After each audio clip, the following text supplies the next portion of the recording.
Philippiens au chapitre 1, verset 1. Nous, Paul et Timothée, nous sommes les serviteurs de Christ Yeshua. Tu es habitué à ce que je change souvent quelques mots qui me gênent, quelques formulations pendant que je lis. J'ai du mal à dire Jésus, non pas que ce soit forcément une faute, mais j'ai choisi de l'appeler Yeshua parce que je me propose de ne pas traduire un nom propre. J'ai envie de l'appeler comme on l'appellerait dans sa langue, comme on ne traduirait jamais mon nom au Linga. Donc, je l'appelle Yeshua. Donc, je commence. Nous, Paul et Timothée, nous sommes des serviteurs de Christ Yeshua.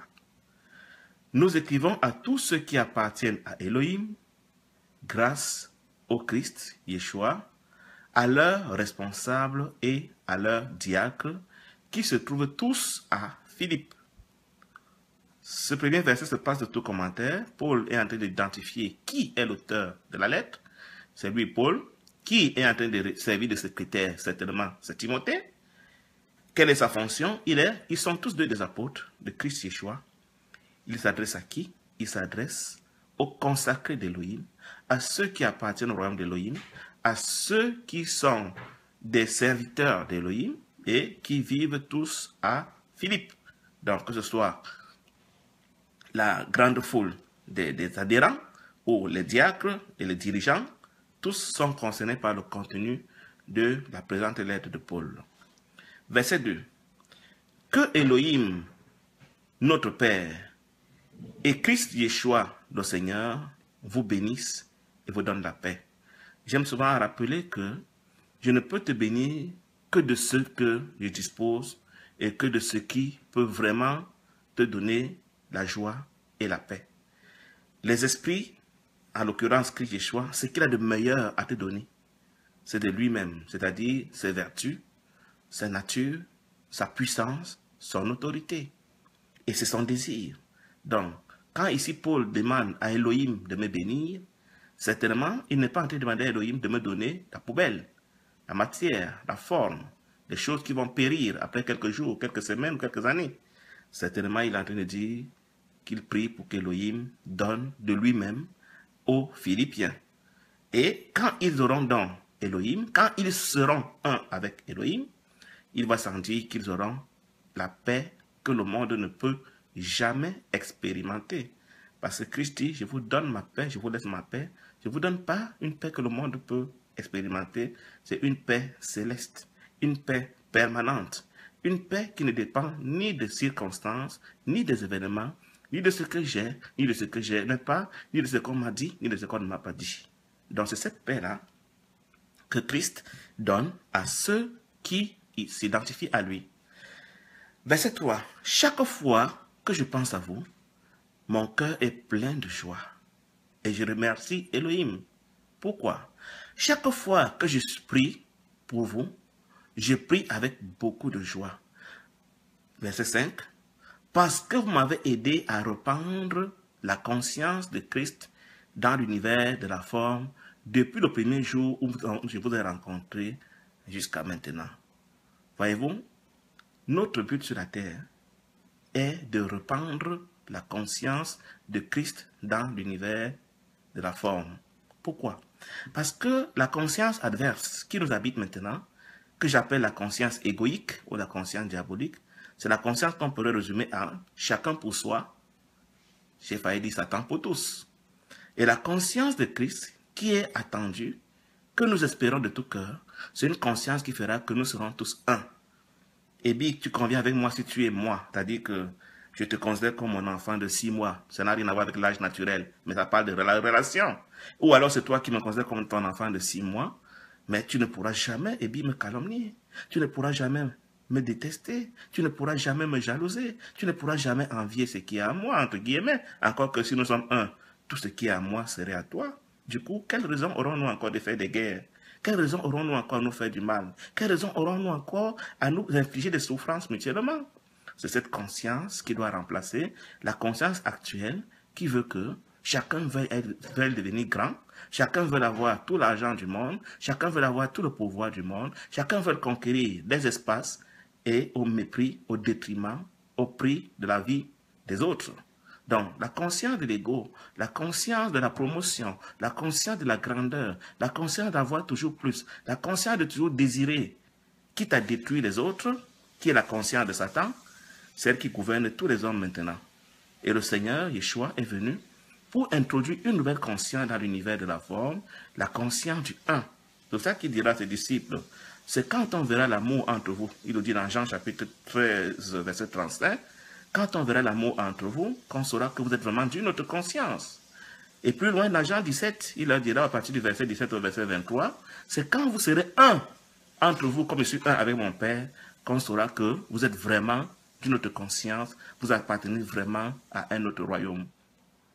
C'est la mission donc que tout enfant d'Élohim, toute personne d'ailleurs qui vient sur la terre vient avec cette mission. Mais une fois arrivé sur la terre, nous rencontrons des parents qui n'en savent rien, des enseignants qui n'en savent rien, des pasteurs qui n'en savent rien, des gouvernants qui n'en savent rien. Et ils nous enseignent à aimer le monde.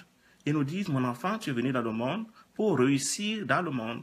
Et pour réussir dans le monde, sache que ton camarade est un danger pour toi. Sache que ton voisin est méchant. Sache que c'est pas moi, tes professeurs ne te veulent pas du bien. Méfie-toi d'eux. Parce qu'ils ne veulent pas que tu réussisses. La réussite, c'est d'avoir de l'argent, c'est d'avoir un bon boulot, c'est d'avoir une conjointe, épouse ou mari, c'est d'avoir des enfants. Voilà l'éducation que nous donnons à nos enfants au mépris de la mission qu'ils ont amenée. Et du coup, nous les amenons à oublier la mission que le Seigneur leur a confiée pour leur donner la mission de Satan qui est de réussir dans le monde pendant 50, 60 ans, 70 ans de leur existence et puis de mourir après pour se retrouver en enfer. C'est cette conscience que Paul avait avant son appel. Mais quand Paul a découvert son appel, quand Christ a changé le cœur de Paul, Paul a commencé à travailler à répandre la conscience de Christ dans l'univers de la forme. Et Paul dit que depuis le premier jour qu'il a rencontré les Philippiens sont entrés dans le même travail. Les Philippiens ont été convertis, ils ont cessé de vivre pour chercher à se réaliser dans la forme, ils ont commencé à travailler, à changer les cœurs des hommes. C'est pour ça que quand Paul pense aux Philippiens, son cœur tressaille de joie. Il est dans l'allégresse de voir le miracle s'est opéré dans ces hommes qui hier encore étaient comme lui, des animaux, vivant pour chercher la matière, la poubelle, et aujourd'hui qui travaillent pour que l'avènement de Christ soit une réalité dans l'univers de la forme. Parce que Christ dit à ses disciples, quand ils lui ont demandé comment devons-nous prier, il leur dit, priez comme ceci, notre Père qui est aux cieux, que ton nom soit sanctifié et que ton règne vienne, c'est-à-dire que ta conscience vienne dans le monde, afin que tous les hommes pensent, parlent et agissent comme toi. C'est alors qu'ils vont faire ta volonté sur la terre comme au ciel. C'est le travail que Paul est en train de faire, et il a trouvé en les Philippiens des collaborateurs fidèles, et quand il pense à eux, il est reconnaissant à Elohim de ne pas être le seul sur ce chantier, et que Elohim ait suscité des collaborateurs à lui, parce que quand on travaille en groupe, on est plus efficace, certainement. C'est pour ça que le Seigneur nous a demandé d'aller minimum 2 à 2 pour répandre sa conscience dans l'univers de la forme. Verset 6. Je suis sûr d'une chose. Elohim qui a commencé ce bon travail de votre transformation à l'image de Christ, c'est lui qui a permis que vous découvriez que vous étiez des animaux avant pour faire de vous des hommes, des personnes qui veulent ressembler à Christ. Je suis convaincu qu'il ne va pas vous lâcher en route, qu'il va continuer avec vous jusqu'au bout, jusqu'à ce que vous deveniez la réplique de Christ, les sosies de Christ, et ce travail ira jusqu'au jour où Christ reviendra pour nous chercher. Au plus tôt, il reviendra quand nous allons mourir, quand nous allons quitter l'univers de la forme. Verset 7. J'ai bien raison d'avoir ce sentiment pour vous tous, parce que je vous porte dans mon cœur. En effet, vous participez tous au don, à la mission que le Seigneur m'a confiée. Aujourd'hui où je suis en prison, comme hier quand je défendais la bonne nouvelle, quand je répandais la bonne nouvelle, la conscience de Christ avec force. Vraiment, je n'ai pas de mots pour remercier le Seigneur pour ce qu'il vous a mis à ma côté comme collaborateur depuis le premier jour. Même depuis que je suis en prison, vous continuez à me soutenir, vous continuez à travailler à répandre la bonne nouvelle. Quel merveilleux don de la part du Seigneur à mon endroit. Donc j'ai de bonnes raisons de vous aimer. Et je vous aime d'un amour qui ne peut venir que de Christ. Pour moi, nous sommes un. Vous êtes moi et je suis vous, Philippiens. Verset 8. Oui, Elohim sait que je dis la vérité. Je vous aime tous de la tendresse de Christ Yeshua. Ça se passe le commentaire, verset 9. Voici ma prière pour vous. Je demande à Elohim que vous grandissiez dans son amour, afin que cela vous permette de voir de plus en plus clair et de mieux en mieux de comprendre les choses du royaume. Verset 10.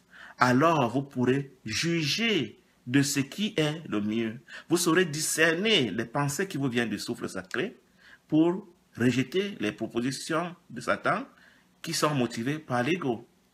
Je prie qu'Elohim vous permette d'avoir le discernement, qu'il vous donne de faire les bons choix pour ne faire que des œuvres justes, jusqu'au jour où Christ Yeshua viendra, pour que vous soyez trouvés purs et sans défaut. Il s'agit pour vous de ne pas faire les œuvres de Satan, de ne pas faire les œuvres motivées par l'ego, de ne pas faire les œuvres qui vont contre le un, afin que Christ vous trouve pur et sans défaut, parce que les défauts, en général, c'est le fait d'avoir fait des œuvres de la division, des œuvres de la séparation, des œuvres de la compétition. Comme je le disais au début, il y a la conscience de chacun pour soi qui règne dans le monde, et on aura fait les œuvres de Christ quand on aura travaillé à faire disparaître cette conscience de chacun pour soi pour établir la conscience de tous en Christ, tous des frères, tous un en amour. Donc, Paul ici prie pour que les Philippiens grandissent dans cette compréhension du mystère de l'amour qui va les amener à ne rien faire qui peut participer à les diviser, à les séparer, même pas avec les autres qui ne sont pas dans l'adhérence, qu'ils aient toujours de la compassion, de la patience, de l'amour pour eux, parce que la finalité, c'est que personne ne soit perdu. C'est le souhait du Seigneur. Et que ceux qui vont se perdre de leur propre décision. Mais le Seigneur voudrait que tous les hommes soient sauvés et parviennent à la connaissance de la vérité et se rendre compte de ce que la conscience de Satan, c'est la conscience qui les amène à la perdition. Verset 11. Avec l'aide de Christ Yeshua, votre vie sera alors remplie d'actions justes. Qu'est-ce qu'une action juste? C'est une action qui est inspirée par le souffle sacré, que certaines versions de la Bible appellent le Saint-Esprit. Et à quoi servent les actions justes? Elles servent à glorifier Elohim. Voyez-vous? J'ai envie d'expliquer un peu ce mystère avant qu'on ne continue, mon frère Ebi. Le Seigneur, son désir, c'est que nous soyons un, c'est-à-dire, je ne sais pas à quoi il peut comparer son désir. Si je prends un peu une fève un fruit de cacao, si je prends cet exemple-là, dans ce fruit de cacao, qui est fermé dans une cabosse, je crois, je ne sais pas si le mot, je ne connais pas bien le langage, ça vient de m'arriver dans l'esprit comme ça. Et il y a des fèves dedans et qui sont jointes par une substance qui les retient les unes contre les autres. Nous sommes chacun comme une fève de cacao et entre nous, il y a donc cette substance qu'on appelle le souffle sacré, le Saint-Esprit, qui doit nous permettre de diminuer un dans cette cabosse de cacao qui serait, on pourrait dire, Christ. Tu vois? Donc, le Seigneur veut que nous demeurions ainsi un. Et si nous sommes ainsi un, si une des fèves est malade, mais elle peut faire pourrir tout le cacao. Donc l'idée c'est que si une des fèves est malade, les autres accourent pour la guérir, pour la soutenir, pour la consoler. Et il n'est donc pas question que les autres veuillent l'expulser. Parce qu'en l'expulsant, mais le cacao ne sera plus complet. Tu vois? Donc la conscience de Christ est donc celle qui va nous amener à demeurer ainsi ensemble, comme dans une, je ne sais pas comment on appelle ce fruit de cacao, c'est-à-dire, je vais appeler ça un cacao, permettez-moi mon ignorance en matière d'agriculture. Donc, or, la conscience du monde, c'est celle qui va nous faire que chaque fève va vouloir expulser les autres, va vouloir détruire les autres pour être la seule qui demeure propriétaire du cacao. Donc nous devons passer de cette conscience où nous nous compétissons, nous nous jalousons, nous nous excluons, nous nous envions, nous nous calomnions, nous nous méprisons, nous nous entretuons même, pour passer à la conscience de « sans mon frère, je suis à moitié, j'ai donc intérêt à concerner mon frère dans le un ». Donc nous aurons fait des œuvres justes quand nous allons travailler à la perpétuation, à la reconstruction de ce un qui doit inclure tous les hommes. Ça, c'est la volonté d'Elohim, sauf ceux qui vont s'entêter à ne pas vouloir entrer dans le un. Mais toi, tu auras fait ta part quand tu auras travaillé à ce que tous les hommes reviennent dans le un. Et tu auras donc fait l'œuvre du diable, des œuvres injustes, des œuvres méchantes, quand tu auras travaillé à ce que le un ne soit pas reconstruit. Et tu conviens avec moi, vous convenez avec moi, mes bien-aimés, vous qui m'écoutez ce matin, que pour la plupart d'entre nous, on est encore assez conscient de je vais être le premier, alors je dois combattre le second. Je dois combattre les autres. Je dois m'assurer que c'est moi qui suis sur le podium, que c'est moi qui ai la meilleure place, que c'est moi qui ai le meilleur morceau, que c'est moi qui ai plus de connaissances, que c'est moi qui suis plus visible, que c'est moi qui suis plus, c'est pas moi, nanti financièrement, et que sais-je encore. Ce qui fait que le monde aujourd'hui est un monde fait des monstres qui passent le temps à se faire la guerre, à s'entretuer, à se jalouser, à se calomnier, à se mépriser. On ne supporte pas de voir l'autre plus grand que nous. On ne supporte pas de voir l'autre avoir plus que nous. On ne supporte pas l'autre avoir plus de visibilité que nous. On ne supporte pas que l'autre ait plus de connaissances que nous. Nous ne supportons jamais de voir que l'autre nous dépasse parce que la conscience de la grandeur fait que chacun de nous va être le seul dans le cacao et que tous les autres soient expulsés. C'est ça qui fait donc l'essence du péché. Donc, quand on a cette pensée, quand on a cette vision des choses, on est forcément pécheur. Et on est donc juste quand on travaille pour la reconstruction du un. C'est la mission que Paul s'est découverte. C'est la mission que le Seigneur nous a donnée à nous tous quand nous venions dans le monde, même si nous avons été corrompus par nos éducateurs. Et c'est la mission à laquelle nous devons retourner maintenant, Ebi. Nous devons retourner à la pensée de mon voisin est mon frère, l'inconnu est mon frère, mon prochain est mon frère, mon collègue est mon frère qui s'ignore. S'il veut me faire du mal, ce n'est pas parce qu'il veut, c'est parce qu'il ignore que nous sommes des frères et l'ego qu'il a envoûté, le souffle de Satan qu'il a possédé, l'amène à me voir comme un ennemi, mais moi je ne dois pas jouer son jeu, je dois continuer à le regarder comme mon frère, parce que c'est l'attente du Seigneur pour moi, sans cela que j'aurais accompli des œuvres justes. Je ne dois pas l'imiter dans sa méchanceté. Je ne dois pas vouloir faire comme lui. Je ne dois pas devenir fou parce que lui, il est fou. Je dois demeurer sage. Peut-être, quand il me verra sage, quand il me verra manifester une autre attitude devant les défis, devant les situations, devant les conflits, il s'interrogera en demandant comment cet homme peut-il faire différemment de tous les hommes sur la terre? Tout le monde aurait fait autrement. Assurément, cet homme n'est pas de ce monde. Effectivement, les personnes qui sont habitées de la conscience de Christ, la conscience du un, ne sont pas de ce monde.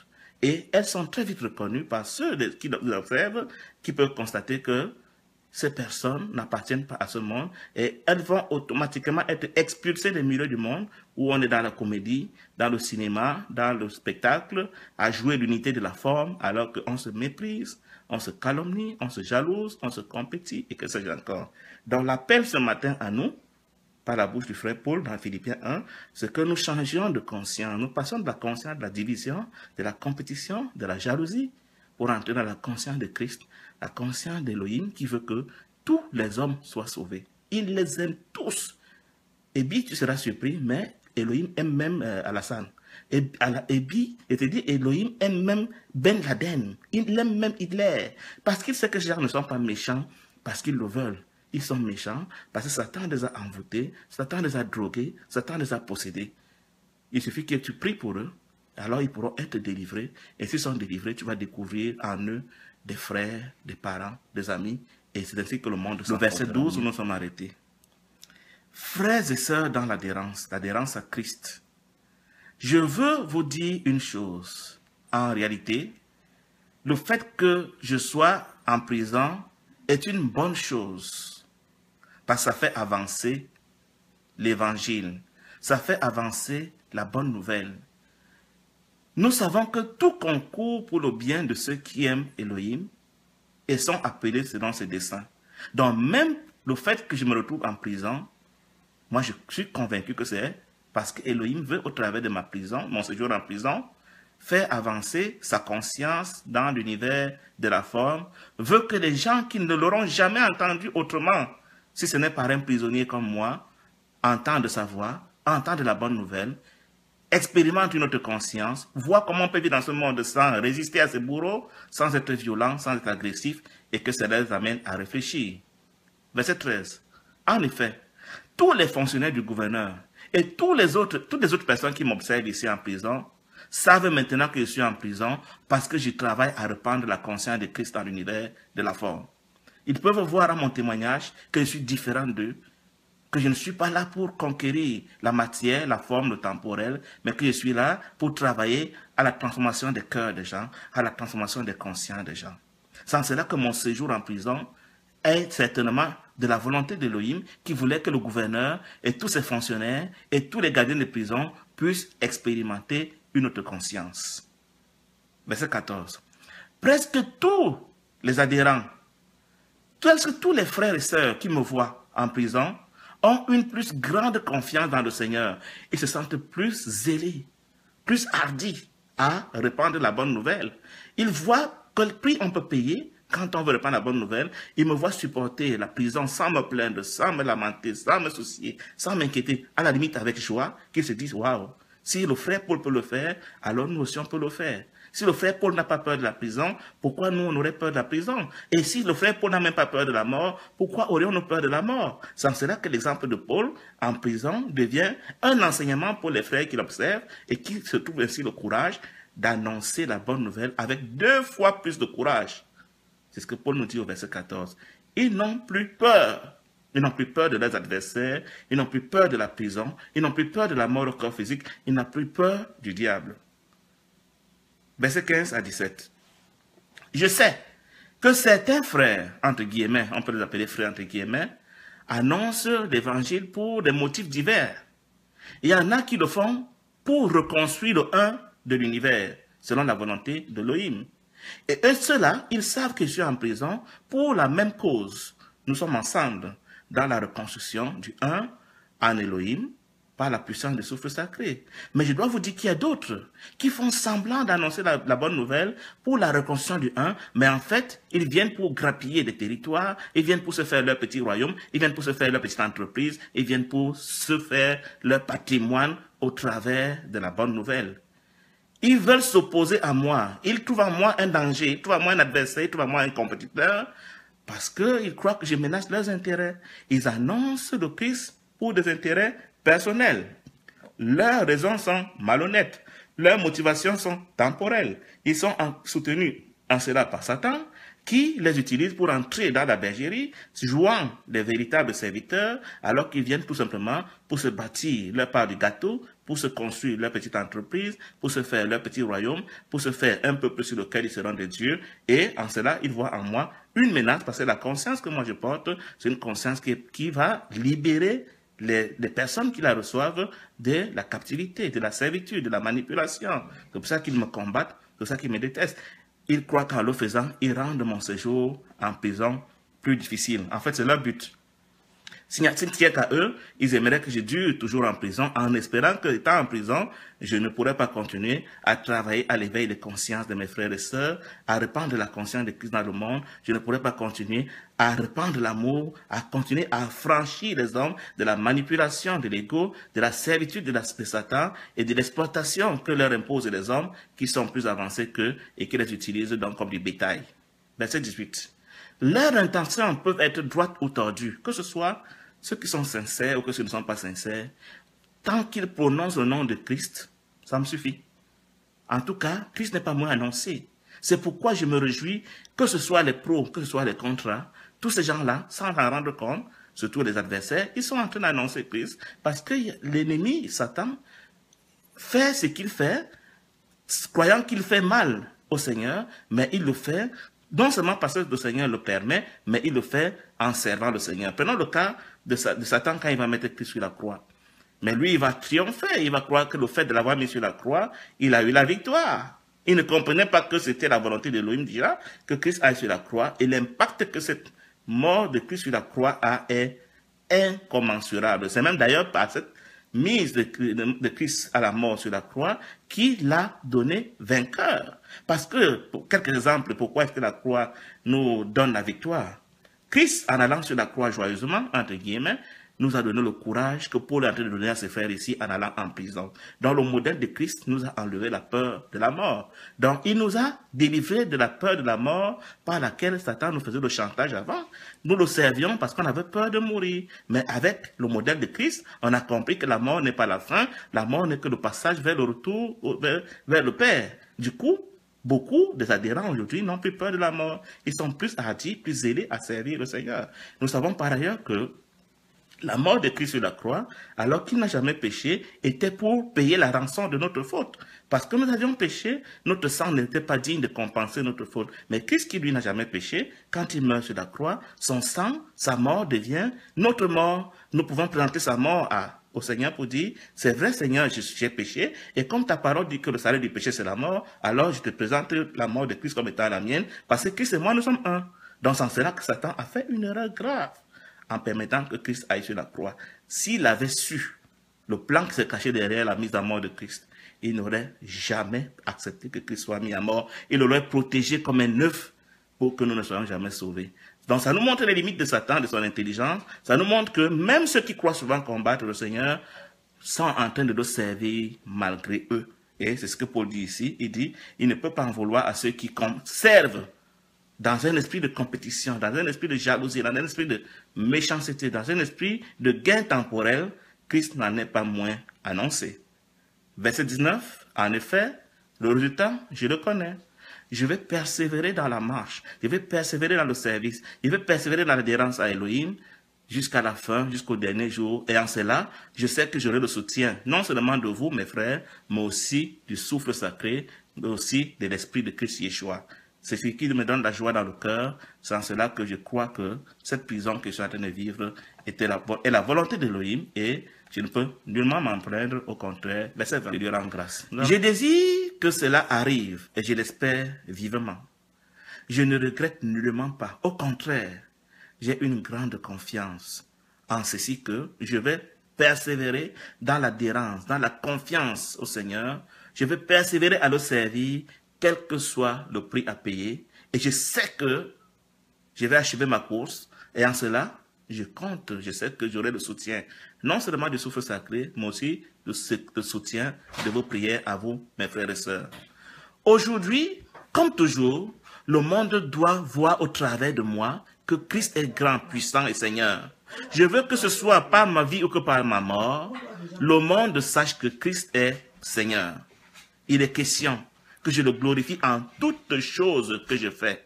Verset 21. Oui, pour moi, la vie, c'est le Seigneur Yeshua. Et si je dois mourir, tout est à mon gain. Je gagne à mourir pour Christ. Donc, vous voyez, quand on est entré dans la conscience de Christ, on ne tient plus forcément à durer dans l'univers de la forme. On ne tient plus forcément à vivre 120 ans dans l'univers de la forme. Vous comprenez donc toute la dérision qui est la nôtre quand nous passons des nuits à prier pour ne pas mourir, à prier pour ne pas rentrer chez Elohim. Et si Paul nous dit que lui, pour lui, aller chez Elohim, mourir à son corps physique, il n'y a rien de mieux qui peut lui arriver. Pour lui, c'est même une victoire que de partir. Pourquoi? Parce que Paul a eu la révélation de ce que notre corps physique est une prison. Notre corps physique nous limite dans ce que Elohim veut faire avec nous et veut nous donner. Notre corps physique nous limite dans l'univers de la forme. Il nous empêche de jouir de toute la liberté, de toute cette bonté qu'il veut nous accorder dans le royaume. C'est en cela que, quand un véritable adhérent, l'heure pour lui est venue de partir, mais c'est à peine s'il n'est pas en train de chanter des cantiques. Je n'ai pas cité Étienne. C'est à peine s'il ne s'en réjouit pas. C'est à peine s'il ne plaint pas ceux qui veulent se plaindre, ceux qui veulent se lamenter pour lui. Parce qu'il lui dit, mes femmes, ne pleurez pas pour moi, pleurez plutôt pour vos enfants. Moi, je rentre dans la victoire, je rentre au royaume, je rentre auprès du Père. Et c'est ce que Paul est en train de nous dire ici. Donc pour Paul, être en Christ, être avec Christ éternellement, c'est ça la vie. La vie, ce n'est pas pour lui le fait de respirer, le fait d'être dans ce monde. Nous comprenons toute la folie qui est la nôtre quand nous tuons les autres. Parce que nous croyons que nous allons avoir plus de vie en restant sur la terre. On précipite leur retour dans la vie, pendant que nous on reste dans la mort et on croit qu'on aura fait quelque chose de grandiose. Verset 22.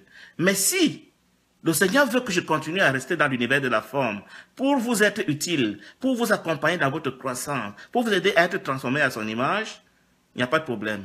Je vais rester. Mais si ça ne tenait qu'à moi, je préfère de loin partir. En cela, verset 23, je me sens vraiment tiraillé de deux côtés. D'un côté, j'ai envie de quitter ce monde, l'univers de la forme, pour être avec Christ pour toujours. Et ça, c'est ce qu'il y a de mieux qui peut m'arriver. C'est ce que je me souhaite de mieux. Verset 24. Mais rester dans l'univers de la forme, pour continuer à travailler à la maturation de mes frères à la statue de Christ, Ce n'est pas non plus une mauvaise chose. Si c'est sa volonté, je vais me soustraire, je vais me soumettre. Mais en attendant, sachez que moi, je suis impatient de rentrer au royaume. C'est pour ça qu'on peut comprendre. Vous voyez, quand quelqu'un n'a plus peur de la mort au corps physique comme Paul, est-ce la prison qui peut lui faire peur? Est-ce le dénuement qui peut lui faire peur? Est-ce la faim qui peut lui faire peur? Est-ce le rejet qui peut lui faire peur? La mort est la peur ultime, la peur suprême qui habite l'être humain. Tant que l'être humain a encore peur de la mort, il est encore sous la servitude de Satan. Mais dès qu'on n'a plus peur de la mort, on ne peut plus avoir peur de rien. Et c'est dans ce niveau-là que Paul était arrivé, c'est à ce niveau-là qu'un adhérent mature doit arriver. Un adhérent mature ne pourrait jamais confesser qu'il arrive encore d'avoir peur. Parce que la seule peur que nous avons, c'est la peur de la mort. Même quand nous avons peur de manquer de l'argent, parce qu'on sait qu'au détour de ce manque d'argent, on pourra mourir. Quand on a peur de ne pas avoir des vêtements, c'est la peur de la mort. Quand on a peur d'être calomnié, on se sent réduit, on se sent méprisé et on se sent mourant parce qu'on a été rejeté. Donc, toute décroissance de notre personnalité nous fait croire que nous sommes en train de mourir. C'est cela que l'adhérent mature doit mourir à sa personnalité afin qu'il n'ait plus peur de la mort au corps physique. Mais tant que nous avons encore peur de la mort au corps physique, nous sommes manipulables. Et c'est au nom de cette peur de la mort au corps physique que nous cherchons, ma foi, des miracles, que nous cherchons l'argent, que nous gagnons au loto, que nous cherchons à gagner au loto, que nous restons à travailler comme des esclaves, que nous allons en Occident pour mourir dans la mer Méditerranée, tout simplement parce que nous croyons qu'en restant dans nos pays, nous sommes en train de nous exposer à la mort au corps physique. Donc, la motivation de l'homme animal est unique, fuir la mort, et en essayant d'accumuler beaucoup plus de matière, beaucoup plus de forme. Mais quand on est devenu un adhérent mature et qu'on n'a plus peur de la mort, on ne fait plus rien pour les motifs égoïques, on fait tout par amour. Par amour veut dire pour la reconstruction du un de l'univers en Christ Yeshua. Verset 25. C'est pourquoi je sais que je vais encore rester un temps avec vous. C'est la volonté du Seigneur, j'en suis sûr. Je serai auprès de vous pour vous aider à grandir dans la conscience de Christ, afin que vous expérimentiez toujours sa joie et sa paix. Verset 26. Ainsi, quand je reviendrai chez vous, vous serez encore plus fiers à cause de moi, parce que vous serez conscients du travail que le Seigneur m'aura donné d'accomplir à votre avantage. Vous serez encore plus fiers de moi à cause de Christ Yeshua. Voilà. Donc, c'est ça. Nous comprenons donc ici en résumé que dans ce passage, Paul est en train de nous démontrer l'exemple d'un adhérent mature qui n'a plus peur de la mort au corps physique. Mais bien aimé, la mort au corps physique n'est qu'un transfert d'identité. Nous passons de la nature enfermée dans l'univers de la forme à la nature d'entité spirituelle, dans la liberté de monter, descendre, d'apparaître, de disparaître, comme Christ après sa résurrection de la mort. Donc, quand nous mourons, le corps physique, lui, il pourrit, c'est la boue, c'est la terre, c'est la poussière, il va dans la terre, mais l'esprit, lui, il retrouve sa place dans les lieux célestes. Si on est enfant d'Élohim, on va dans la félicité. Et les hommes qui ont fait l'expérience de ce qu'on appelle les morts imminentes vous diront que quand ils sont arrivés là-bas, ils n'avaient plus envie de rentrer, tellement tout était merveilleux, tout était beau, tout était glorieux. Et ayant donc la révélation de cet héritage, certaines personnes, certains adhérents n'ont plus peur de la mort et ces adhérents sont dangereux pour le système du monde parce que le système du monde tient les hommes esclaves seulement par la peur de la mort au corps physique. Et c'est au nom de cette mort au corps physique que nous courons à chercher l'argent, que nous courons à chercher des protections et que nous courons à chercher, c'est pas moi, tout ce que nous faisons, toutes nos activités, si vous réfléchissez bien, tout ce que l'homme animal fait dans l'univers de la forme est fait par peur de la mort. J'aimerais vous dire, mes frères, les animaux n'ont pas peur de la mort. Imaginez-vous que la biche, si la biche avait en permanence peur de la mort, comment pourrait-elle tenir en brousse, sans armes, sans maison, sans protection? La biche vit sa petite vie, et le jour où elle rencontre le lion, si le lion doit la dévorer, qu'il en soit ainsi. Et tant qu'elle n'a pas rencontré le lion, elle continue à mener sa petite marche. Et c'est pour ça qu'on trouve des biches adultes dans la forêt, alors qu'elles n'ont aucun pistolet, elles n'ont aucune protection, elles n'ont rien en quoi elles se confient, si ce n'est en leur Seigneur. Et le jour que leur Seigneur le permet, elles rencontrent le lion, et le lion les dévore. C'est ainsi que nous devions aussi être. Quand le Seigneur dit, si vous ne devenez pas comme les petits enfants, il est en train de nous dire, si vous ne devenez pas comme des enfants qui n'ont pas encore peur de la mort, parce qu'ils se confient en leurs parents, et nous sommes appelés à nous confier au Seigneur en guise de ce que nous n'avons pas peur de la mort. Verset 27. Mais vivez comme la conscience de Christ nous le commande. Vivez comme la bonne nouvelle nous le commande. Il parle aux Philippiens, ce Paul. Ainsi, si je viens, je vous verrai, et si je ne viens pas, j'entendrai parler de votre témoignage. Alors je saurai que vous restez solides, très unis entre vous, que vous êtes vraiment un entre vous, et que vous luttez ensemble d'un même cœur pour demeurer avec Christ, pour demeurer ensemble, pour rester dans l'adhérence à Elohim. Personne ne veut exclure l'autre du un. Chacun sait que si l'autre est malade, c'est tout le corps qui sera malade, et vous luttez ensemble pour demeurer ensemble dans le un en conscience. Il ne s'agit pas du un ici dans la forme. Il ne s'agit pas de un qui parle du même bâtiment. Il s'agit de ce que je vois moi-même en mon frère et que mon frère me voit en lui, afin que personne ne fasse plus à l'autre ce qu'il n'aimerait pas qu'on lui fasse. Parce que tant que je ne me reconnais pas en toi, tant que je te considère comme un avatar, tant que je te considère comme une chose, tant que je te considère comme une créature qui n'a pas sa place dans ce monde, alors je me donne le droit de te faire tout ce que je n'aimerais pas qu'on me fasse. Je me donne le droit de te calomnier, de te juger, de te condamner, de te critiquer, de te rejeter, de te mépriser et même de te donner la mort au corps physique parce que j'estime que tu n'es qu'un animal. Mais si tu deviens mon frère, ma soeur, je ne pourrai plus faire du mal à moi-même parce qu'on a rarement vu un homme qui se fait du mal à lui-même, sauf s'il est un peu dément, ça existe, ceux qui se donnent la mort à eux-mêmes. Mais quand on est saint d'esprit, il serait difficile de trouver un homme qui fait du mal à lui-même. Donc si tu deviens mon frère, ma soeur, si je me reconnais en toi, alors je ne pourrai plus te faire du mal et le monde commencera à changer. C'est ainsi que la conscience de Christ commencera à entrer dans l'univers. La conscience qui fait que tous se reconnaissent les uns dans les autres. Verset 28. Je saurai aussi que vous n'avez pas peur de vos ennemis. Ce serait pour eux la preuve qu'ils ont perdu la bataille. Quand vous serez délivrés de la peur de la mort, ce serait la preuve que vous avez vaincu Satan. Et ce serait aussi pour vous la preuve que vous êtes vraiment sauvés de l'emprise de l'ego. Vous êtes sauvés du désir d'accomplir vos ambitions dans le monde. Vous êtes sauvés du désir de demeurer longtemps dans l'univers de la forme. Vous êtes sauvés du désir d'avoir toujours plus quand vous n'aurez plus peur, quand vous n'aurez plus peur. Donc, si je constate qu'on n'a plus peur de vos ennemis, que vous n'avez plus peur de la mort au corps physique, pour moi, ce serait la victoire finale. Si vous voulez, j'aimerais dire ici que la maturité suprême en Christ, c'est quand on arrive à ne plus avoir peur de la mort et qu'on devient plutôt amour. Donc, il y aura d'un côté l'absence de la peur de la mort et de l'autre côté, l'amour total pour son prochain. En cela, on est parvenu à la stature parfaite de Christ. 100% amour, 0% peur. Mais tant qu'on est encore à cheval entre les deux, de temps en temps, on a peur, des soucis, des inquiétudes, des lamentations, je sais pas moi quoi, des préoccupations, des désirs.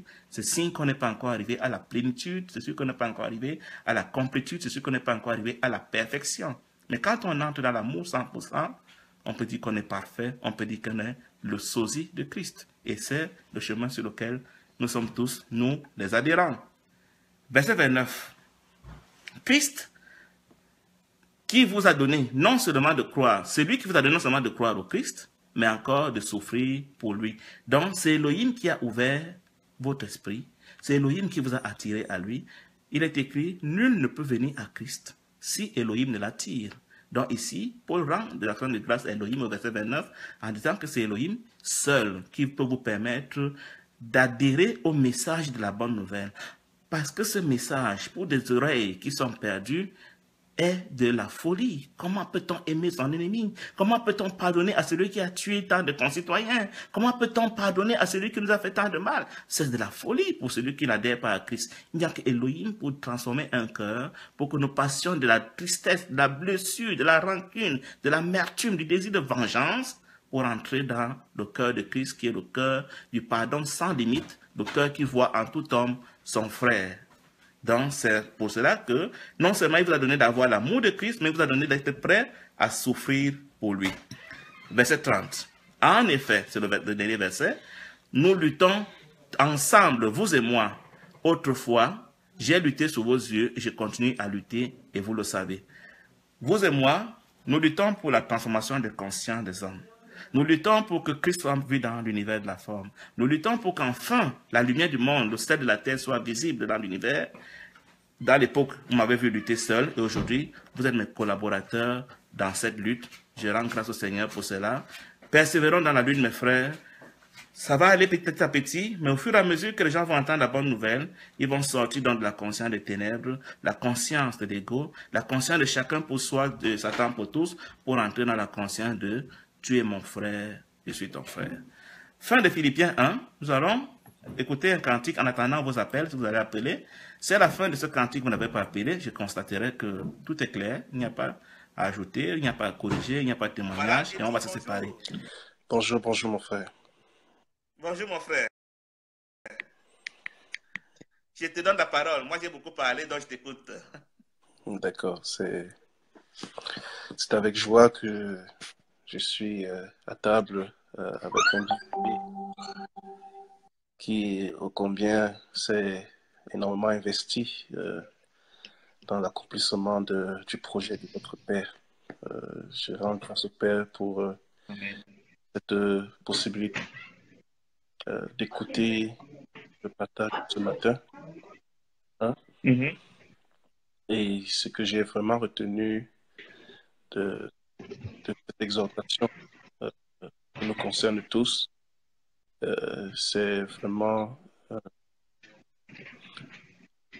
le fait de vraiment reconnaître d'abord que le Père veut que tous soient sauvés, non pas seulement quelques, que tous soient sauvés. Et que si nous avons adhéré à lui, si nous sommes vraiment engagés à marcher selon son vouloir, à accomplir sa volonté, son œuvre sur la terre au milieu des hommes, nous devons avoir la même volonté que lui, les mêmes désirs que lui, les mêmes sentiments que lui. Et cela doit être rendu visible et manifeste au travers de nos rapports avec notre prochain, dans notre quotidien. Que nous devons nous reprendre à l'injustice par l'injustice, au mépris par le mépris, mais plutôt faire connaître, montrer à notre prochain que voici le cœur du Seigneur, voilà si c'est que être conforme à la volonté. Voilà ce que c'est être porteur de son identité. Cet amour-là dont si je te réponds pas, si je te pardonne, si je n'agis pas en fou, c'est vraiment selon le Seigneur et cela va notamment participer à ton éveil si tu te disposes également. Donc cette différence-là de plus se fondre dans la masse, mais vraiment sortir de l'univers de la forme et, Amen. et vraiment être un vecteur de l'amour, un vecteur de la lumière, de celle de la lumière. Amen.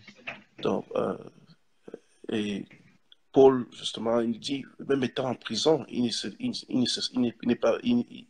est toujours en train d'agir comme un ouvrier dans cette grande moisson. Amen. Les autres prisonniers qui sont auprès de lui, ils témoignent de l'évangile, ils témoignent de l'amour du Père. Même auprès des geôliers, il fait pareil. Donc, il dit, ne vous inquiétez pas pour moi. Ne vous inquiétez pas. Amen. La seconde chose aussi, qui vraiment, un point encore plus important, cette peur de sortir du monde. Cette peur de sortir. On dit, c'est un gain pour moi. Donc, ça devrait être plutôt un gain pour nous de sortir du monde, de quitter notre corps. Et non pas une peur par laquelle le malin nous saisit. Il nous saisit par cette peur. Il nous maintient captifs de lui par cette peur. Donc, j'ai vraiment cette interpellation à sortir de cette peur et vraiment à réaliser au combien, si nous sommes là, si le Seigneur veut que nous nous demeurions, ce n'est pas pour nous, ce n'est pas pour nous accomplir nos réalisations, c'est plutôt pour participer à l'éveil des autres. Voilà surtout les deux points qui m'ont le plus interpellé lors de ton exhortation. Et vraiment, je rends Père pour ce rappel et que vraiment cela, lorsque le live est terminé, lorsque je retourne, à mes activités, que cela soit vraiment que cela fasse vraiment objet de ce que je vais, de mon quotidien, quoi. Et donc que ce soit une leçon acquise et on dit Amen, et puis voilà, quand c'est fait, terminé, c'est terminé. C'est vraiment dans le quotidien, dans cette pratique-là, que ça va se passer vraiment. Grâce au Seigneur. Amen. Amen.